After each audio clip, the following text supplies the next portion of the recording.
swallowed by Carmen Rubin. As if someone had turned the lights off, the room went dark and Marty found himself alone. He felt himself standing in the center of a swamp with his feet slowly sinking inch by inch into the swamp floor. The moon climbed high in the sky, the sound of the cricket chirping filled in the night air. Marty heard the sounds of growls and grunts surrounding. "Help!" Marty screamed. "Can anybody hear me?" He yelled at the top of his voice. No one heard him. He tried to run through the murky water, but his body could not move.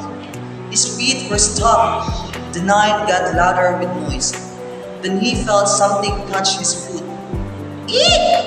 Go away!" he commanded. It did not go away. The top of the water sat still, but the bottom of the swamp rippled. Marty knew that it was creeping up, winding itself under the water. Like a light feather, soft licks of the tongue touched Marty's toe. "Aye!" he shrieked. No one heard him. Marty trembled as he felt it wrapping itself tightly around his ankles. He bent down, hoping to pull up his leg out of the swamp floor. He started to feel like quicksand and sinking, sinking.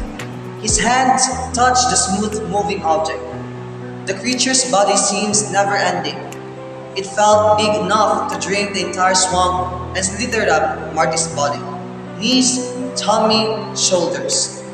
"Oh no!" he cried. "I am being swallowed by an anaconda!" Marty's arms flamed like a wild dancer. His heart raced. The anaconda was up to his neck. "Help!" Marty said as he gasped for air.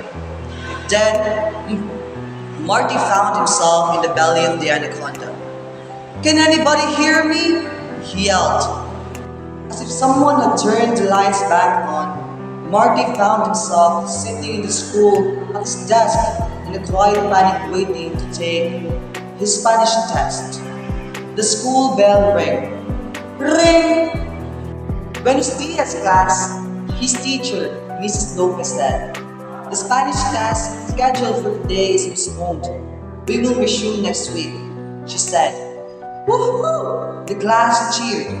Marty wiped the sweat from his brow, giving them more time to study his best news ever.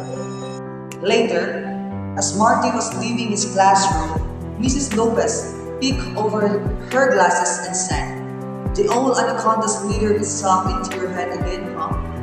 He nodded. Mrs. Lopez knew how taking tests made him feel. This wasn't the first time she had come to his rescue. "One day, you'll defeat that old anaconda," she assured him. He smiled, took a deep breath, then walked out of the classroom. Mrs. Lopez was right.